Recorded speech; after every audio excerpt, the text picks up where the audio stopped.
teachers, let me put you into different and opposite situation where you can do your introspection. इन दोनों situations में जब आप अपना reaction देते हैं, कहीं ना कहीं ये बहुत हद तक ये डिसाइड करता है कि आप अपने पेरेंटिंग में और अपनी टीचिंग में कितने आला हैं, कितने आइडियल हैं, या फिर किसी इम्प्रूवमेंट की मॉडिफिकेशन की ज़रूरत है। तो चलिए सिचुएशन नंबर 1 को देखते हैं। सिचुएशन नंबर 1 ये है कि अगर आपका बच्चा किसी चीज़ को स्पॉइल करता है, डैमेज करता है, इंटेंशनली वो किसी चीज़ को तोड़ देता है, फोड़ देता है, फेंक देता है, या फिर उससे कोई चीज़ मिस्टेकनली उसके हाथों से गिर के टूट जाती है, फूट जाती है, उस सिचुएशन में आपका रद्द-ए-अमल क्या होता है, रिएक्शन क्या होता है, ये सिचुएशन नंबर 1 है। आप इसमें गौर करें कि आप करते क्या हैं। नंबर 2, ये बिल्कुल अपोजिट सिचुएशन है। इसमें ये कि अगर आपका बच्चा कुछ ऐसा कमाल करे जो कभी आपने उस अपने बच्चे से एक्सपेक्ट नहीं किया था, और वो कुछ ऐसा करता है जो जिस पे आप बिलीव नहीं कर रही हैं कि इसी बच्चे ने ऐसा किया है। पहली सिचुएशन में देखते हैं कि हमें एज अ पेरेंट और एज अ टीचर हमें क्या करना चाहिए। देखिए, सबसे पहली जो चीज़ है वो ये कि ऐसी सिचुएशन जो हो जिसमें बच्चा गलती से या किसी चीज़ को स्पॉइल किया है, डैमेज किया है, किसी चीज़ उसके हाथों से छूट के टूट गई है, तो इस पे आपको शाउट नहीं होना है। You have to be very calm and composed. Shouting करेंगे, चिल्लाएंगे, एंग्री रिएक्शन देंगे तो इससे मामला ख़राब होगा। इसमें आपको बहुत कूल एंड काम होके ऑब्जर्व करना है, आपको असेस करना है सिचुएशन को, कॉन्टेक्स्ट को, कि ये बच्चे की गलती है या बच्चे से मिस्टेकनली ऐसा हुआ है, बच्चा जानबूझ के ऐसा किया है। इस सिचुएशन को आपको, इस कॉन्टेक्स्ट को आपको अच्छी से समझना है। इस असेसमेंट के बाद आपको ये करना है कि आप बच्चे से बात करें, पूछना है कि बेटा हुआ क्या है, व्हाट हैपन एक्चुअली। तो आप फिर उसके कंसिक्वेंसेस को एक्सप्लेन करें कि इससे क्या नुकसानात हो सकते हैं, उस चीज़ को डिटेल से बताएं। कंसिक्वेंसेस को आप ऐसे एक्सप्लेन करें कि अगर बच्चा इस चीज़ को फ्यूचर में करता है तो उसका नुकसान है और इसके बड़े ड्रॉबैक्स हैं। फिर उसके बाद उसके साथ रिस्पॉन्सिबिलिटी शेयर करनी है। अगर वो चीज़ डैमेज हुई है, गंदगी हुई है, उससे कुछ टूटा फूटा है, तो आप उसके साथ कहें कि चलिए हम इसकी सफाई करते हैं, इसको उठाते हैं। तो उस रिस्पॉन्सिबिलिटी को आपको शेयर करना है। फिर आप उसको अपने एक्सपेक्टेशन को सेट करें, क्लियर कट बता दें कि बेटा हम चाहते क्या हैं, हम आपसे क्या एक्सपेक्ट करते हैं, क्या चीज़ करनी अच्छी होगी, क्या चीज़ करनी बुरी होगी। आप एक्सपेक्टेशंस अपना पूरी तरीके से क्लियर कट बता दें।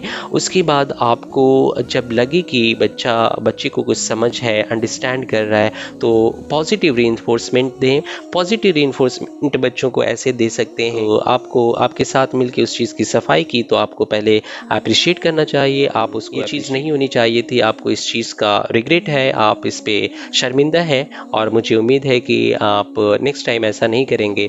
तो जब इस नरमी से अगर आप पेश आते हैं तो आपके बच्चे के अंदर ज़रूर तब्दीली आएगी। जैसा कि मैंने आपसे सेकेंड सिचुएशन शेयर किया था, अगर बच्चा आपका कुछ ऐसा कमाल करता है, को खुद यकीन नहीं हो रहा है, बहुत अनबिलीवेबल है, सुपर अमेजिंग है और कभी आपने ऐसा एक्सपेक्टेशन नहीं रखा था, तो इस सिचुएशन में आपको क्या करना है। देखिए, जब बच्चा ऐसा करता है तो उसके अंदर खुद अपना एक एक्साइटमेंट होता है और उस एक्साइटमेंट के साथ आपको भी जेन्युइनली उसके एक्साइटमेंट के साथ शरीक होना है। अगर आप सिर्फ दूर से या मुस्कुरा दिए और आप मोबाइल में बिज़ी हैं तो इसका एक गलत इम्पैक्ट पड़ता है बच्चे पे। तो बच्चा इस चीज़ को समझता है कि आप जेन्युइनली कितना मेरे एक्साइटमेंट के साथ शरीक हैं। दूसरी जो चीज़ है, उस बच्चे के एफर्ट को एक्नॉलेज करना है। आपको ये चीज़ कहना है कि I can see your efforts, आपने कितनी मेहनत की है और तब जाके ये चीज़ इतनी अच्छी बनी है। आप उसको अप्रिशिएट करें, उसको एक्नॉलेज करें, उसका जो एफर्ट है उसको एक्नॉलेज करना बहुत ज़रूरी है। उसके बाद आप कोशिश ये करें कि उसको सेलिब्रेट करें, उसको पूरी फैमिली के साथ उस चीज़ को शेयर करें। अगर आप टीचर हैं, क्लास में कोई चीज़ ऐसा किसी बच्चे का आपने ऐसा ऐसा कमाल देखा है तो पूरी क्लास को शरीक करें उसमें, उसको इनकरेज करें, अप्रिशिएट करें।